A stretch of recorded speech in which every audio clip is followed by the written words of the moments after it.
திராட்சப்பழத்தோட்ட ஊழியங்கள் கர்த்தரருளின ஊழியங்கள் திராட்சப்பழத்தோட்ட ஊழியங்கள் கர்த்தரருளின ஊழியங்கள் அவரில் நிலைத்திருந்து கனி கொடுப்போம் கர்த்தர் வாய்க்க செய்வார் அவரில் நிலைத்திருந்து கனி கொடுப்போம் கர்த்தர் வாய்க்க செய்வார் துதி உமக்கே துதி உமக்கே துதி உமக்கே என்றுமே என்றும் துதி உமக்கே துதி உமக்கே துதி உமக்கே என்றுமே என்றும் துதி உமக்கே என்றுமே என்றும் துதி உமக்கே என்றுமே. சிறியவனை பொழுதிலிருந்தும் எளியவனை குப்பையிலிருந்தும் எடுத்து உயர்த்தி ராஜாக்களோடும் பிரபுக்களோடும் வந்திருக்க செய்கிற அருமை ஆண்டவர் இயேசு கிறிஸ்துவின் இனிதான நாமத்தினாலே இந்த சத்தத்தை கேட்கின்ற அனைத்து தேவனுடைய பிள்ளைகளுக்கும் என்னுடைய அன்பான வாழ்த்துல்கள். நீங்கள் கோடா கோடியை பெருகுவீர்களாக, உங்களுடைய பிள்ளைகள் கோடா கோடியை பெருகுவார்களாக என்று வாழ்த்துகின்றேன், ஆசீர்வதிக்கின்றேன்.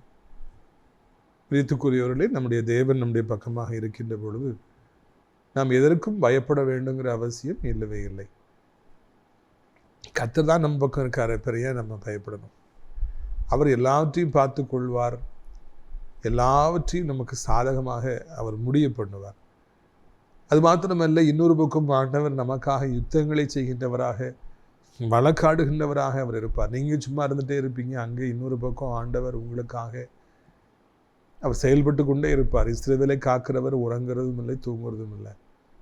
நீங்களும் நானும் கூட நைட்டு தூங்கிடுறோம், என்ன நடக்குன்னு நமக்கு தெரியாது. ஆனால் ஆண்டவர் இன்னொரு பக்கம் அவர் உறங்காதபடி இருந்து ரொம்ப அதிசயமாக இருக்குது. நமக்காக என்ன செய்யணுமோ அதெல்லாம் செஞ்சுக்கிட்டே இருக்கிறார்.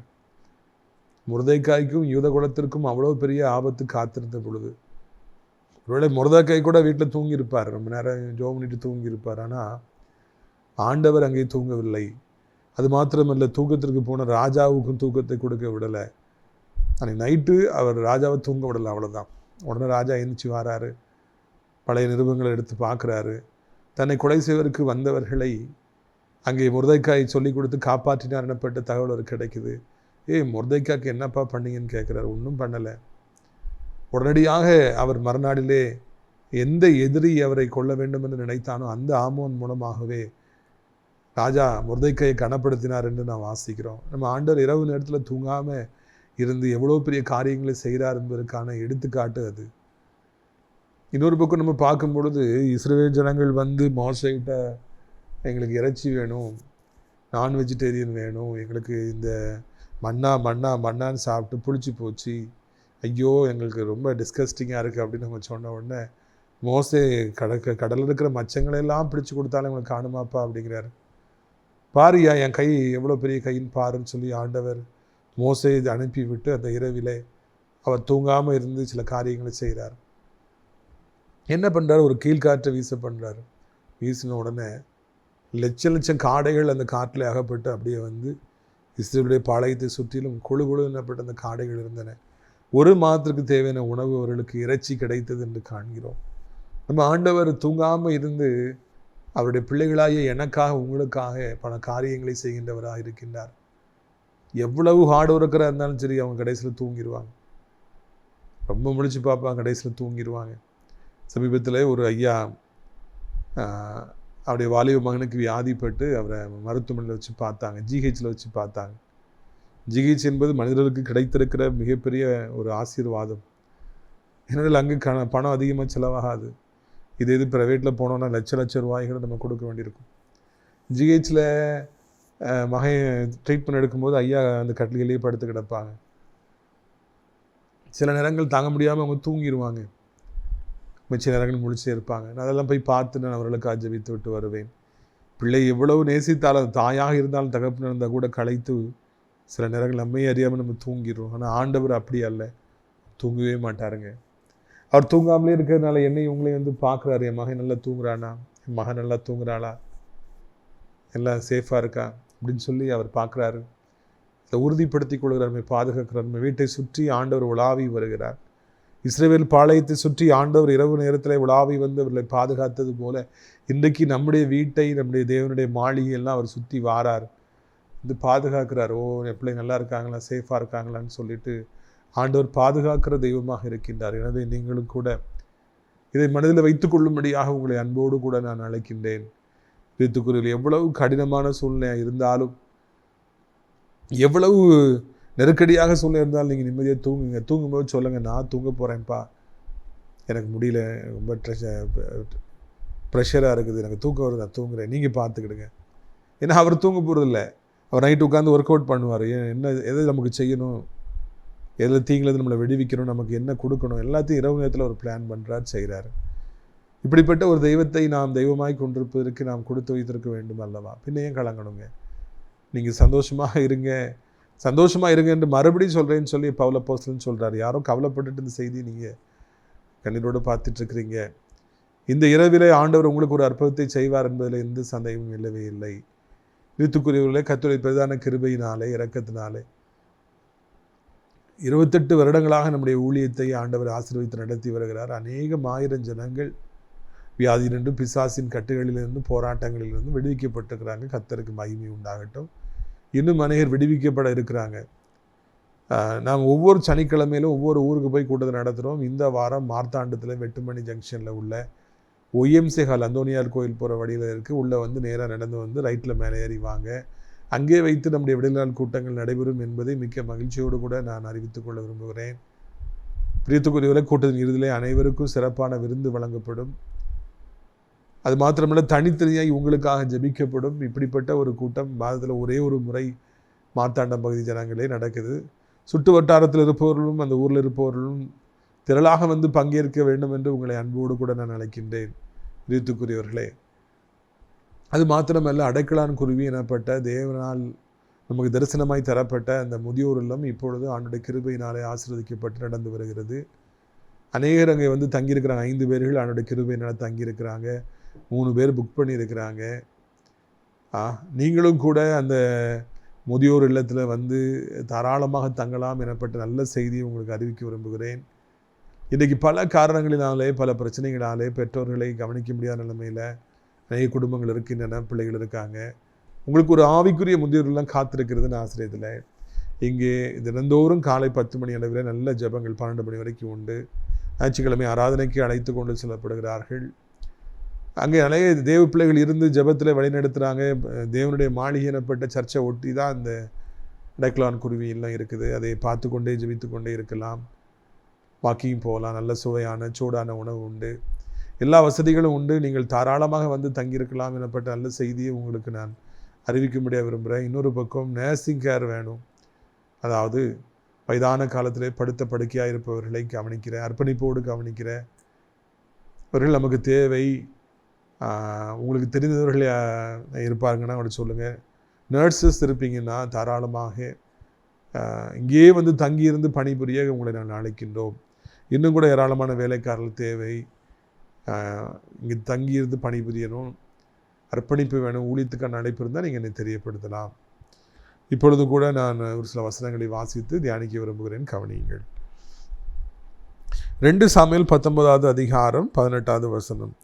அவர்கள் ராஜாவின் வீட்டாரை இக்கரைப்படுத்தவும் அவன் விரும்பும் காரியத்துக்கு உதவும் ஒரு படகு இக்கரையிலிருந்து வந்தது. அப்பொழுது கேராவின் குமாரனாகிய சீமேயி யோர்தானை கடக்கப் போய் ராஜாவுக்கு முன்பாக தாழ விழுந்து ராஜாவை நோக்கி, என் ஆண்டவன் அக்கிரமத்தை என் மேல் சுமத்தாமலும் ராஜாவாகிய என் ஆண்டவன் எருசலேமிலிருந்து புறப்பட்டு வருகிற நாளிலே உமது அடியான் செய்த துரோகத்தை ராஜா நினைக்காமலும் தமது மனதிலே வைக்காமலும் இருப்பாராக. உமது அடியாராகிய நான் பாவம் செய்தேன் என்று அறிந்திருக்கிறேன். இப்பொழுதும் இதோ ராஜாவாகிய என் ஆண்டவனுக்கு எதிர்கொண்டு வர யோசேப்பு விட்டார் அனைவருக்கும் முன்பாக நான் இன்று முந்திக் கொண்டேனே என்றார். இப்போ தான் ஒரு நல்ல காரியத்தை இங்கே பார்க்குறோம். சீமேயி எனப்பட்ட அந்த பேலியாளின் மகன் தாவீதை அவ்வளவு வேதனைப்படுத்தினான், அவ்வளவு கற்களை தூக்கி வீசினான் என்றெல்லாம் கடந்த நாட்களில் தியானித்தோம். இப்படியெல்லாம் பொல்லாத மனிதர்கள் இருப்பார்களா என்று நாம் ஆச்சரியப்பட்டோம். எல்லாம் தேவசாயில படைக்கப்பட்டவங்க தாங்க. இன்றைக்கி மிகப்பெரிய ரவுடிகள், மிகப்பெரிய இந்த மாதிரி சீமையை மாதிரி பிற கேவலமாக பேசுகிறவங்கெல்லாம் தேவனுடைய சாயலில் படைக்கப்பட்டவங்க. ஆனால் இப்படிலாம் இருப்பாங்களா மக்கள்? இப்படிலாம் கேவலமாக பேசுவாங்களா? சில பார்க்கும்போது நமக்கு அவ்வளவு அதிர்ச்சியாக இருக்குது. இப்படிலாம் குருவியலாக இருப்பாங்களா, இப்படிலாம் இரக்கமே இல்லாமல் இருப்பாங்களா, இவ்வளவு நன்றி மறந்து போவாங்களா, இவ்வளவு ஊட்டி விட்ட கையை கடிப்பாங்களா, அப்படிலாம் நமக்கு ரொம்ப அதிர்ச்சியாக இருக்குது. தேவசாயில படைக்கப்பட்டவங்க தான், ஆனால் அவங்க சீமை போல துணிகரமாக பேசுகின்றவர்களாக, துணிகரமாக பல பாவங்களை செய்கிறவங்களா இருக்கிறாங்க. கிறிஸ்துக்குரியவர்கள் நீங்கள் நன்கு கவனிக்க வேண்டும். இப்படிப்பட்ட மனிதர்களும் கூட தேவனுடைய பிள்ளைகளுடைய காலடியில் ஒரு நாளில் விழும்படியாக தேவன் செய்கின்றார். அதைத்தான் இந்த நாளில் நம்ம உணரணும். இன்னைக்கு யார் உங்களை ரொம்ப கேவலமாக பேசுகிறாங்களோ, யார் உங்களை ரொம்ப அதிகமாக எதிர்க்காங்களோ, உங்களை அழிப்பேன்னு சொல்கிறாங்களோ, அவங்க மிகுந்த சீக்கிரத்தில் கர்த்தர் சித்தமானால் இந்த மாதத்திலேயே உங்கள் காலில் விழுகிற அளவிற்கு ஆண்டவர் ஒரு சூழ்நிலையை உருவாக்குவார், சூழ்நிலை மாற்றுவார். அவங்களுடைய வாழ்க்கையில் கர்த்தர் குறுக்கிடுவார், அவர்களை நெருக்குவார். அவர்களுக்கு விரோதமாய் கர்த்தருடைய கை நீட்டப்படும். கர்த்தர் அவர்களை வாதிப்பார். உடனடியாக அவர்கள் அங்கே உங்களுக்கு விரோதியாக இருந்தவர்கள்லாம் காலில் விழும்படியாக, இதுபோல் உங்களுக்கு விரோதமாக அக்கிரமம் செய்தேன், நான் பாவம் செய்து மன்னிங்க என்று சொல்லி மன்னிப்பு கேட்கும்படியாக ஒரு சூழ்நிலை உண்டாகும். அங்கே தேவனுடைய தாசனாகிய ஆபிரகாம் ஊர் விட்டு ஊர் போயிட்டு இருக்கார். அவர் சொந்தமாக ஒரு இடமும் கிடையாது. ஒரு நாட்டுக்கு போகும்போது ராஜா மிகவும் அழகாக இருந்த ஆபிரகாமுடைய மனைவியாகிய சாராளை தனது மனைவியாக்கி கொள்ளும்படியாக எடுத்துக்கொள்கிறான். அது ஆபிரகாமுடைய மனைவின்னு தெரியாது. ஏன்னா ஆபிரகாம் இந்த தங்கச்சின்னு சொல்லி சொன்னதுனால அவன் தனக்கு மனைவியாக எடுக்கணும்னு எடுத்துக்கொள்கிறான். எடுத்துக்கொண்டு அந்த நாளில் இருந்து ஆண்டவர் அவனுடைய வீட்டாரை பயங்கரமான வியாதினால வாதிக்கிறாரு. குடும்பம் முழுக்க வியாதி, அவருக்கு வியாதி, தாங்க முடியாத உபத்திரம். ஆண்டவர் நெருக்கார், அவனுடைய கரங்கள் நெருக்கார். எனது தாசனாகிய ஆபிரகாமுடைய மனைவியை நீ உனக்கு எடுத்திருக்கான்னு சொல்லி நெருக்கிறார். வியாதி போடுறாங்க, தாங்க முடியாத உபத்திரம். கடைசியில் ராஜா கண்டுபிடிச்சிடுறாரு, ஆபிரகாமுடைய மனைவியை நான் எடுத்ததுனால தான் எனக்கு இந்த பிரச்சனை. அவனுடைய மனைவி ஆண்டவர் எடுத்ததுனால அவனுடைய தேவனை வாதிக்கிறாருன்னு புரிஞ்சுக்கிறாரு. ஐயா ஆபிரகாம், ஏன் நீங்கள் முதல்ல சொல்லலை? தயவுசெய்து உங்களுடைய மனைவியை கூட்டு போங்க, என் அக்கிரமங்களை மன்னிங்க, கர்த்தரை குணமாக்க முடியும், எனக்கு ஜெபம் சொல்லி காலில் விழுறாரு. ஒரு நாட்டில் ராஜாவாக இருந்தவர் அங்கே பிழைக்க வந்த ஆபிரகாமுடைய காலில் விழுந்து எனக்காக ஜெபம் பண்ணுங்க, என் வியாதி நிற்கட்டும், என் குடும்பம் பிழைக்கட்டும், ஐயா நீங்கள் ஜெபம் பண்ணுங்க, எனக்கு தாங்க முடியல, ஆண்டவர் என்னை வாதிக்கிறாரு. தெய்வம் தன்னுடைய பிள்ளைகளுக்காக, வாயில்லாத பிள்ளைகளுக்காக அவர் செயல்படுறாரு. அப்படி செயல்படுற பொழுது பயங்கரமாக இருக்குது. தேவன் நம்முடையக்காக செய்கிற யுத்தங்கள் மிகுந்த பயங்கரமாக இருக்கும். எதிராளிகளை நிலைகுலைய செய்யும், எதிராளிகளை அழித்து விடும். அவருடைய குடும்பங்களில் வியாதிகளை ஆண்டவர் கொண்டு வருவார் என்று சொல்லி பைபிள் சொல்லுகிறது. நான் உனக்கு வர இருந்த வியாதிகளை உன்னை பகைத்தவர்களுக்கு நான் வர பண்ணுவேன் என்று சொல்லி ஆண்டவர் சொல்லுகிறார். இந்த வருடத்திலே ஆண்டவர் அப்படியே செய்வார். உங்களுக்கு விரோதமாய் யுத்தம் செய்பவர்கள், உங்களை பகைப்பவர்கள், உங்களை கேவலமாக பேசுவதற்கு விரோதமாய் கர்த்தருடைய கை நீட்டப்பட்டு அவர்கள் நெறிக்கப்படுவார்கள். அவர்களை ஆண்டவர் நெறிப்பார். தாங்க முடியாத வேதனை உபத்திரம் அவர்களுக்கு ஏற்படும். அப்போ அவங்க தவறை உணர்வார்கள். இவனுக்கு விரோதமாக நான் நின்றபடியினால்தான், ஊழியம் செய்கிற இந்த மகளுக்கு விரோதமாய் நான் பேசினபடியினால்தான் எனக்கு இப்படிப்பட்ட ஒரு அடி விழுந்திருக்கிறது, போதும் தாங்க முடியலன்னு சொல்லி காலில் விடுவாங்க. தாங்க முடியலங்கிற ஒரு உபத்திரம் வரும் பார்த்தீங்களா? அப்போ ஆட்டோமேட்டிக்காக யாராக இருந்தாலும் சரி, நான் செய்து தவறுதான், யா என்னை மன்னிங்க, என் பாவத்தை மன்னிங்க, காலில் விழுந்து மன்னிப்பு கேட்பாங்க. எனக்கு தவற உணர்வாங்க. உங்களுக்கு விரோதமாக நான் பேசுனதுனால தான், ஊழியம் செய்கின்ற தேவனுடைய பிள்ளையாய் உங்களுக்கு விரோதமாக நின்றதுனால தான் எனக்கு இவ்வளோ பெரிய அடி, என் குடும்பத்தில் இவ்வளோ பெரிய அடி, போதும்யா எனக்கு தாங்க முடியல, என்னை மன்னித்து கொள்ளுங்கன்னு சொல்லி சொல்லுவாங்க. கிட்டக்குமாரே அப்பாட்ட சின்ன வயசுலேயே ப்ரெஸ்டீஜில் எனக்கு சொத்தை பிரித்து தாங்க, அதை பிரித்து தாங்கன்னு கேட்டு காசெல்லாம் பிடுங்கி வாங்கி விற்று நண்பர்களோடு ராம்பீகமாக போய் தூர தேசத்தில் போய் தூர நாட்டில் போய் ஃபார் ஆஃபில் போய் வாழ்ந்து எல்லாத்தையும் இழந்து போகிறாரு. ஃப்ரெண்ட்ஸ் ஓடினாங்க. அப்போ உடனே நல்ல பிள்ளையாக இருந்தால் என்ன செஞ்சுருக்கணும்? அன்றைக்கே அப்பாட்ட நம்ம போவோம்னு சொல்லி வந்திருக்கலாம். அப்பா ஏற்றுட்டு இருந்திருப்பார். ஆனால் அவருடைய ப்ரெஸ்டீஜ் அதை தடுக்குது.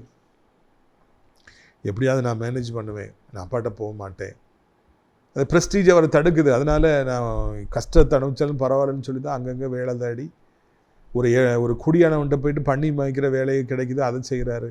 நாத்தத்திலே வாழ்கிறார். அவன் அடிக்கிறான், திட்டுறான், சாப்பாடு கொடுக்க மாட்டேங்கிறான், அப்படி பல்ல கடிச்சிட்டே இருக்கிறார். ஒரு கட்டத்தில் இந்த உபத்திரவத்தை அவரால் தாங்க முடியல. தாங்க முடியாத அளவுக்கு உபத்திரவம் ஏற்படும். அந்த பசி வந்து அவர் அவ்வளவு வாட்டுது. அப்போ முடியாத பட்சத்தில் புத்தி வருது, நான் எங்கள் அப்பாட்ட போவேன் அப்படின்னு சொல்லி ஒரு முடிவுக்கு வந்தார். பிரியத்துக்குரியவர்களே, இரண்டாவது உலக யுத்தத்தில் எல்லா நாடுகளும் நேச நாடுகளிடம் சரண்டர் ஆயிட்டன. இத்தாலி சரண்டர் ஆயிடுச்சு, ஜெர்மனி சரண்டர் ஆகி போச்சு, பிடிச்சிட்டாங்க. ஜப்பான் மாத்திரம் சரண்டர் ஆகாமலே இருந்தது. கடைசி வரைக்கும் யுத்தம் செய்வோம்னு சண்டை போட்டுகிட்டே இருந்தாங்க. அமெரிக்கா ஹிரோஷிமா நாகசாகியில் அணுகுண்டு போட்டு லட்சம் ஜனங்கள் அங்கே கொல்லப்பட்ட பொழுது நாட்டு ராஜா எல்லாத்தையும் பேசி, நம்ம சண்டை போட்டது போதும், எதுக்காக சண்டை போடணும் இப்படி சொல்லி அவர் சரணடைந்தார். இதுக்கு மேலும் தாங்க முடியாது, எவ்வளோ பேர் கொல்லப்பட்டாங்க, லட்சம் பேர் கொல்லப்பட்டாங்க, இனியும் கொல்லப்பட முடியாது என்று சொல்லி அவர் சரண்டர் ஆனாங்க. மனிதர்கள் எவ்வளவோ வீம்பு பிடித்தவர்களாக இருந்தாலும், எவ்வளவோ அவர்கள் தீங்கிலே அப்படி பண்ணிடுவோம் இப்படி பண்ணு சொன்னாலும், ஆண்டவர் அவர்கள் நெருக்கிற பொழுது, தாங்க முடியாத உபத்திரம் வருகிற பொழுது, அவர்கள் ஐயோ இது போதும், இதுக்கு மேலே என்னால் முடியாது என்று சொல்லி அவர்கள் காலில் வந்து விழுவார்கள். பார்வோன் ராஜாவை ஞாபகத்துக்கு இருக்கா அவங்களுக்கு? நான் இஸ்ரவேல் ஜனங்களை விடவே மாட்டேன் அப்படின்னு சொல்லி அவர் சொல்லிட்டு இருந்தார். என்னாலும் விட மாட்டேன். 10 வாதைகள் வருது, எவ்வளவு அடிபட்டாலும் அவர் இதயத்தை கண்ணப்படுத்திக்கிட்டே இருந்தார். ஆனால் கடைசியிலே தலைப்பிள்ளை சங்காரம் என்று ஒன்று வந்தது. ராஜாவுடைய வீட்டிலேருந்து கடைநிலை ஊழியம் வர வீட்டில் வரைக்கும் மூத்த பிள்ளைலாம் செத்து போச்சு. ஒரு பெரிய அழுகுரல் அங்கே எகிப்திலே உண்டாயிற்று. எல்லாரும் செத்து போயிட்டாங்க. உடனே அவங்க வந்து தயவுசெய்து போங்க, எனக்காக ஜோமனவும் செய்யுங்க, நான் தப்பு பண்ணிட்டேன், உங்கள் ஆண்டுகிட்ட வேண்டிக் கொடுங்கன்னு சொல்லி எல்லாரையும் அனுப்பினானா ராஜா. எவ்வளவு பெரியான கடின மனம் படைத்தவர்களின் ராஜாக்களையும் கூட கர்த்தர் நெருக்கினார். நெறித்த பொழுது கொஞ்ச காலம் தாக்கு பிடிச்சாங்க. அதுக்கு பிறகு முடியாது என்று உணர்ந்தார்கள். உணர்ந்து தேவனுடைய பிள்ளைகளுடைய காலில் வந்து அவர்கள் விழுந்தார்கள். யோசேப்புடைய அண்ணன்மார்கள் யோசேப்புடைய காலில் வந்து விழுந்தார்கள். எவர்கள் தவறு செய்தார்களோ, எவர்கள் யோசேப்பை குழியிலே போட்டார்களோ, யோசேப்பை சொப்பனக்காரன் என்று பரியாசம் செய்தார்களோ, அவனை அடிமையாய் விற்றார்களோ, விட்டுவிட்டு அப்பாட்ட போய் செத்து போயிட்டான்னு போய் சொன்னாங்களோ, அவங்க யோசேப்புடைய காலில் வந்து விழுறாங்க. ஆண்டவனே என்றவரை அழைக்கிறாங்க, கையை கட்டிட்டு நிற்கிறாங்க, வாயை பொத்திட்டு நிற்கிறாங்க. ஆண்டவர் அந்த சின்ன பிள்ளையாக யோசேப்பை நினைத்து பார்க்க முடியாத உயரத்திற்கு உயர்த்தினார். அண்ணன்மார்கள்லாம் காலில் வந்து விழுந்தாங்க. காரணம் தாங்க முடியாத பஞ்சம். கானானில் தாங்க முடியாத பஞ்சம். சாப்பாடு இல்லைன்னா செத்து போயிடுவோங்கிற நிலைமை. அதனால சாப்பாடு கேட்டு அவங்க வந்தாங்க, காலில் வந்து விழுந்தாங்க. எப்படி அவர்களை காலிலே விழ வைக்க வேண்டும் என்று நம்முடைய ஆண்டவருக்கு தெரியும். அதை செய்தார், யோசேப்பை உயர்த்தினார். இன்னைக்கு உங்களுடைய வாழ்க்கையிலும் கூட அவர் அப்படியே செய்வார். சீமையை எப்படி காலில் விழ வைக்கணும், உங்களை எதிர்த்து பேசுறவங்களை எப்படி உங்க காலில் விழ வைக்கணும்னு சொல்லி ஆண்டவருக்கு தெரியும். அதை அவர் செய்வார். ஆண்டவராலே செய்ய முடியாத காரியம் என்று ஒன்றுமில்லை என்பதை மனதில் வைத்துக் கொள்ளுங்கள். இவர் இப்படி சொன்ன உடனே அங்கே என்ன நடக்குது பாருங்க. 2 சாமுவேல் 19வது அதிகாரம் 21வது வசனம். அப்பொழுது செருயாவின் குமாரனாகிய அபிஷாய் பிரதியுத்தரமாக, கர்த்தர் அபிஷேகம் பண்ணியவர் சீமையை தூஷித்தபடியினால் அவனை அதற்காக கொல்ல வேண்டாமா என்றான். அதற்கு தாவீது, செருயாவின் குமாரரே, இன்று எனக்கு சத்துருக்கள் ஆகிறதுக்கு எனக்கும் உங்களுக்கும் என்ன? இன்று இஸ்ரவேலில் ஒருவன் கொல்லப்படலாமா? இன்று நான் இஸ்ரவேல் மேல் ராஜாவானேன் என்று உனக்கு தெரியாதா, எனக்கு தெரியாதா என்று சொல்லி ராஜா சீமையை பார்த்து நீ சாவதில்லை என்று அவனுக்கு ஆணையிட்டான். பார்த்தீங்களா, ராஜா தாவீது எவ்வளவு ஒரு உயர்ந்தவராக இருந்திருக்காருன்னு சொல்லி இந்த இடத்துல பார்க்குறோம்.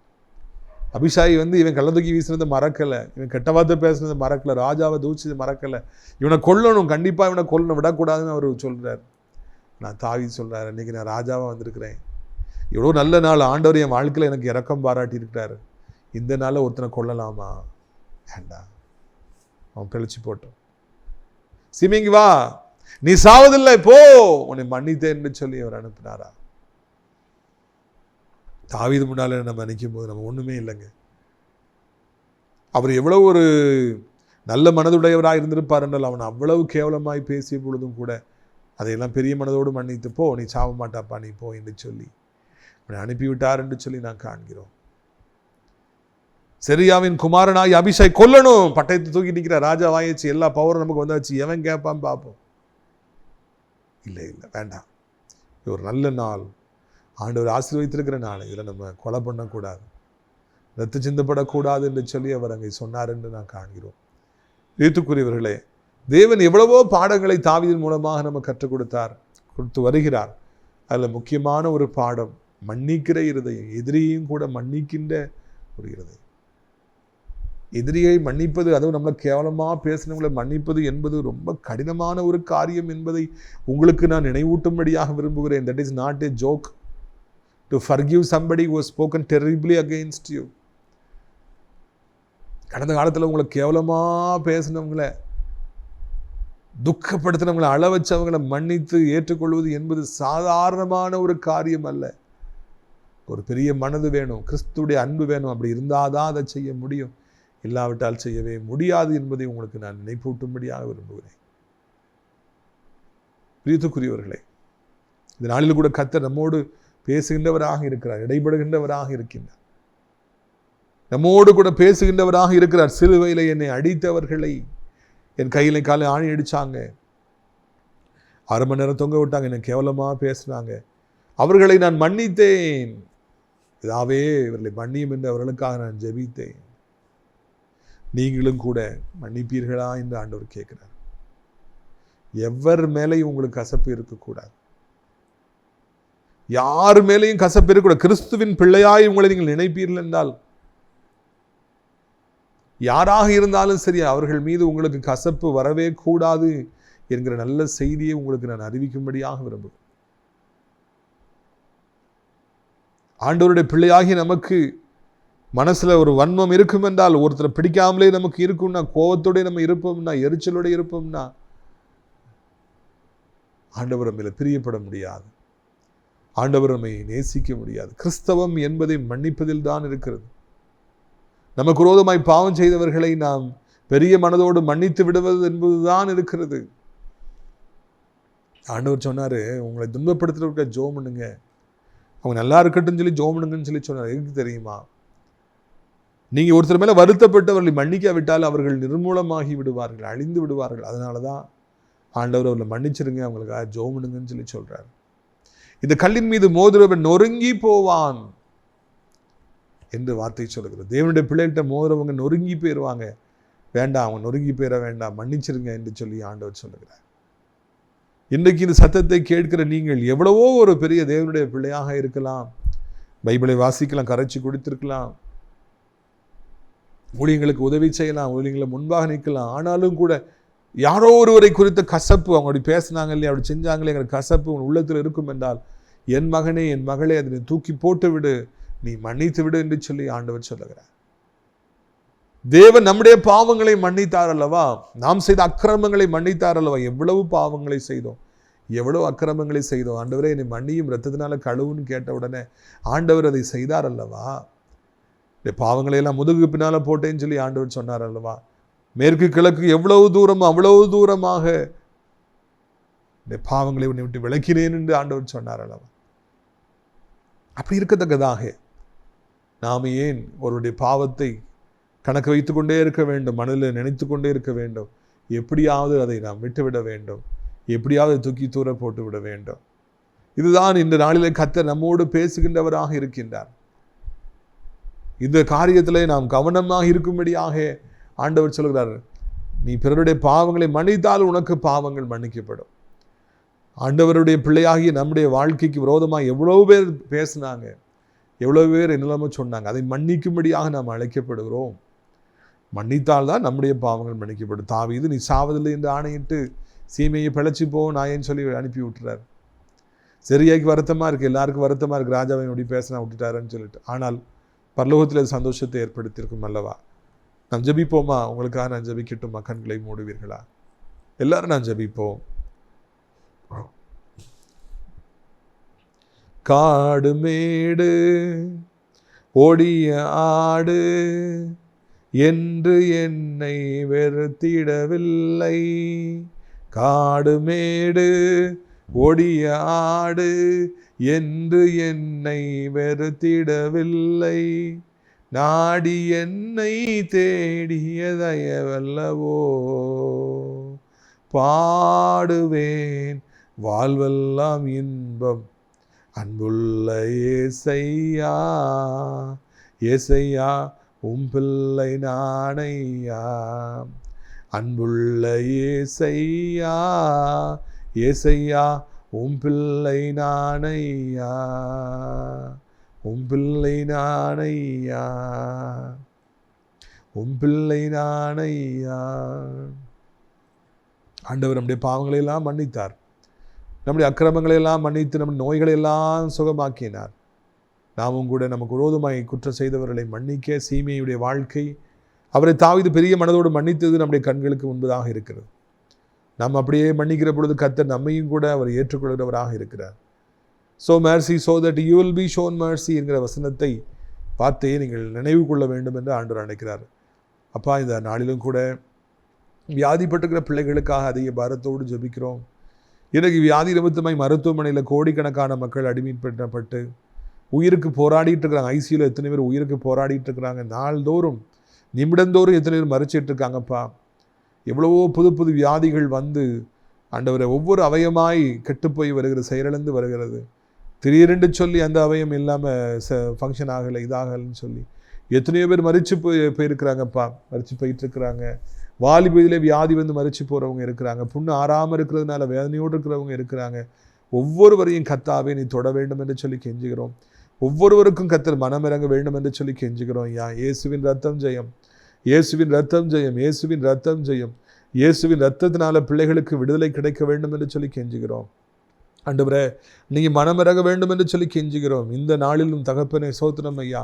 ஓ காபானா ஷத்தரபா காரபாலா கத்துனியாரபாரா. வியாதிகளை கொண்டு வருகிற பொல்லாத ஆவிகள், பலகீனங்களை கொண்டு வருகிற பொல்லாத ஆவிகள், விபத்துகளை கொண்டு வருகிற ஆவிகள், ஆண்டவரே ஹார்ட் அட்டாக்கு, சடுதி மரணங்களை கொண்டு வர நினைக்கிற ஆவிகள், திட்டமிடுற ஆவிகள் எல்லாம் கெட்டப்பட்டு போவதாக, செயலிழந்து போவதாக. நம்முடைய பிள்ளைகளை பாதுகாப்பீராக. இதோ இஸ்ரவேலை காக்கிறவர் தூங்குறதும் இல்லை உறங்குறதும் இல்லை எனப்பட்ட வார்த்தைக்காக நன்றி நன்றி நன்றி நன்றி அப்பா, நன்றி. தேவக்கரம் தாங்கட்டும், தேவக்கரம் ஒவ்வொருவருக்காய் யாவற்றையும் செய்து முடிக்கட்டும். எந்த விதத்திலும் சாத்தான் செயல்பட முடியாதபடிக்கு இரட்சகா நீர் வேலியடைத்து பாதுகாப்பீராக. கண்ணின் மணியை போல பாதுகாப்பீராக. சுகமாகாத காயங்கள், வியாதிகள் சுகமாகட்டும். ஆறாத புண்கள் ஆறட்டும். கட்டிகள் மறையட்டும். செயல்படாத அவயங்கள் செயல்படட்டும். வேதனை மறையட்டும். எசப்பா அப்படி கரம் நீட்டப்பட்டு தூக்கி விடுவீராக என்று சொல்லி கெஞ்சுகிறோம் ஐயா. நீங்கள் அப்படியே செய்ய போகிற அன்பிற்காக நமக்கு சோத்திரம். தேவ பலன் ஒவ்வொருவருக்கும் உண்டாகட்டும். அதே போல் கடன் பாரத்தில் சிக்கி தவிக்கிற பிள்ளை, சபிக்கப்பட்ட வாழ்க்கை, பணம் இல்லாட்ட வாழ்க்கை, சபிக்கப்பட்ட வாழ்க்கை. யாராலே பணம் இல்லாமல் வாழ முடியும்? இறைவா, ஒரு அற்புதத்தை செய்ய, கடன் பாரத்தை மாற்று, வட்டி கடன்களை மாற்றும். இன்றைக்கு இப்பொழுது ஒரு அற்புதம் நடக்கட்டும்.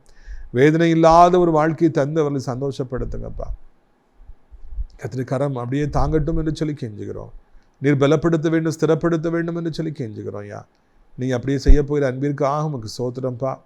வேலையில்லாத பிள்ளைகள், ஆண்டவரை படித்து முடித்து விட்டு எத்தனையோ வருஷமாய் காத்திருக்கிற பிள்ளைகள், கவர்மெண்ட் ஜாபுக்காக காத்திருக்கிறவங்க, சம்பளத்துக்காக காத்திருக்கிறவங்க, டிரான்ஸ்ஃபருக்காக காத்திருக்கிறவங்க, ப்ரொமோஷனுக்காக காத்திருக்கிறவங்க, கர்த்தர் ஏதாவது எனக்கு செய்ய மாட்டாரா? எனக்கு ஒரு பிழைப்பு உண்டாக்கி தர மாட்டாரா? எனக்கு ஒரு பிஸ்னஸ் தர மாட்டாரா? சொந்தமாக பிஸ்னஸ் தர மாட்டாரா? என்னுடைய தாழ்மை நிலையிலிருந்து என்னை தூக்கி எடுக்க மாட்டாரா? சொந்தமாக வீடு தர மாட்டாரா? ஐயோ, என் வாழ்க்கையில் எனக்கு இந்த மகிழ்ச்சியை கட்டிட மாட்டாரா? திருமணம் ஆகாதா? குழந்தை உண்டாகாதா? என்று எவ்வளோ பேர் கண்ணீரோடு ஜெபிக்கிறாங்க. ஒவ்வொருவருக்கும் கர்த்தர் மனமிறங்கி ஒரு அற்புதத்தை செய்யுங்க. பிள்ளைகள் நிமித்தமாய் கண்ணீரோடு இருக்கிற பெற்றோர்களுக்காக ஜெபிக்கிறோம் ஐயா. இன்றைக்கி பிள்ளைகள் ஆண்டவரை தோத்திரம் அப்பா. பெற்றோர்களை மதிக்காதவர்களாக, கெட்ட நண்பரோடு சேர்பவர்களாக, கெட்ட வார்த்தை பேசுகிறவங்களா, குடிக்கும் போதைக்கும் கஞ்சாவுக்கும் அடிமைப்பட்டவங்களா, செல்ஃபோனை வாங்கித்தா, அதை வாங்கித்தா, இதை வாங்கித்தான்னு சொல்லி குடும்ப கஷ்டங்களை கொஞ்சம் கூட நினைக்காதவங்களா இருக்கிறாங்க. எப்படி ஆதவர்களை தொட்டு கர்த்தாவே அவரை மனம் திரும்படியாக செய்யுங்க. பைக்கை வேகமாய் போய் மூட்டி அப்பாவிலை கொண்டு தானும் கொலையுணப்பட வாலிபர்களை சந்தித்து உணர்வடைய செய்யும்படிக்கு ஜெபிக்கிறோம். ரட்சிக்கப்படும்படிக்கு ஜெபிக்கிறோம். அப்படி பெற்றோர்கள் கண்ணீர் வடிக்கிறாங்க. நீங்கள் உதவி செய்யும்படிக்கு கெஞ்சுக்கிறோம் ராஜா. நீங்கள் அப்படியே செய்ய போகிற அன்பிற்காக உமக்கு சோத்திரம். சோத்திரம் ஐயா, உமக்கு சோத்திரம். கிருபை தாங்கட்டும், இரக்கம் தாங்கட்டும். சத்துருடைய கிரியைகளை நீர் அழித்து போட்டுறணும். இன்றைக்கு இப்பொழுது ஒரு மாற்றத்தை நீர் கொண்டு வர வேண்டும் என்று சொல்லி கெஞ்சுக்கிறோம் ஐயா. தகப்பனே, இந்த அருமையான நாளிலும் கூட ராஜா, ஆண்டவரே, என் பிள்ளைக்காக ஜெபிங்க ஐயா, என் கணவனுக்காக ஜெபிங்க, மனைவிக்காக ஜெபிங்க, என் அம்மாவுக்காக ஜெபிங்க, அப்பாவுக்காக ஜெபிக்குன்னு சொல்கிற ஒவ்வொரு நல்ல உள்ளங்களுக்காக ஜெபிக்கிறோம். ஒரு அற்புதத்தை செய்யுங்க அப்பா. வாலிபர்கள் போல் வயதானவர்களுக்காக ஜெபிக்கிறோம். வலிக்கு கீழே விழுந்துடக்கூடாது, எலும்புகள் முறிஞ்சிடக்கூடாது, பெட்ரிட்டன் ஆயிடக்கூடாது, கீழே விழுந்துடக்கூடாது. 2 கைகளை ஏந்தி கொள்ளுங்கப்பா. உலகம் இருக்க அத்தனை நாடுகளையும் ஆசீர்வதிங்க. அமைதி சமாதானம் உண்டாகட்டும். எங்கள் தாய் திருநாடாக இந்தியாவிற்காக, தமிழ்நாட்டுக்கு ஜெபிக்கிறோம். ஏராளமான மக்கள் உண்டு, பல மதத்தவர்கள், மொழி பேசுகிறவர்கள் உண்டு. ஒவ்வொருவரையும் ஆசீர்வதிங்க ஐயா. அனைத்து தேவனுடைய பிள்ளைகள், ஆலயங்கள், திருச்சபைகள், ஊழியக்காரர்கள் கோடி கோடியாக இருக்கிறாங்க. ஆசீர்வதிங்க. பெருகட்டும், இந்த பிள்ளைகள் பெருகட்டும், அனைத்து ஊழியங்களும் பெருகட்டும், ஊழியக்காரர்கள் பெருகட்டும். முக்கியமாக ஆசிரியர் திராட்சைப்பழ தோட்ட ஊழியங்கள் பெருகட்டும். நம்முடைய நிகழ்ச்சியில் நாள்தோறும் பார்க்கிற, நமக்காய் ஜெபிக்கிற, அறிமுகப்படுத்துகிற, ஜெபத்தினாலே காணிக்கையில தாங்குகிற பிள்ளைகள் உண்டு. ஒவ்வொருவரையும் ஆசீர்வதிங்கப்பா, கிருபையினாலே தாங்குங்க அப்பா. இப்பொழுதும் கூட ஆசிரியர் அடைக்கலான் குருவி முதியோர் இல்லத்தில் தங்க அநேக முதியோர்கள் தேவைப்படுறாங்க, வேலை செய்கிறதுக்கு நிறைய தேவைப்படுறாங்க.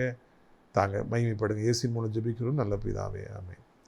என் ஆத்துமாவை கர்த்தரை ஸ்தோத்திரி, என் முழுமையோட பரிசுத்த நாமத்தை ஸ்தோத்திரி. என் ஆத்துமாவை கர்த்தரை ஸ்தோத்திரி, அவர் செய்த சகல உபகாரங்களையும் ஒருபொழுதும் மறவாதே, ஆமென். கர்த்தராகிய இயேசு கிறிஸ்துவின் கிருபையும் பிதாவாகிய தேவனுடைய அன்பு பரிசுத்த அந்யோன்ய ஐக்கியமில்லாத பிரசன்னம் நம் அனைவருடன் சதா காலங்களிலும் நிலைத்திருப்பதாக.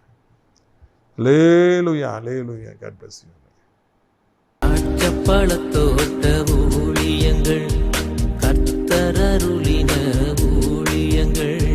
திராட்சைப்பழத்தோட்ட ஊழியங்கள், கர்த்தர் அருளின ஊழியங்கள். அவரில் நிலைத்திருந்து கனி கொடுப்போம், கர்த்தர் வாய்க்க செய்வார். அவரில் நிலை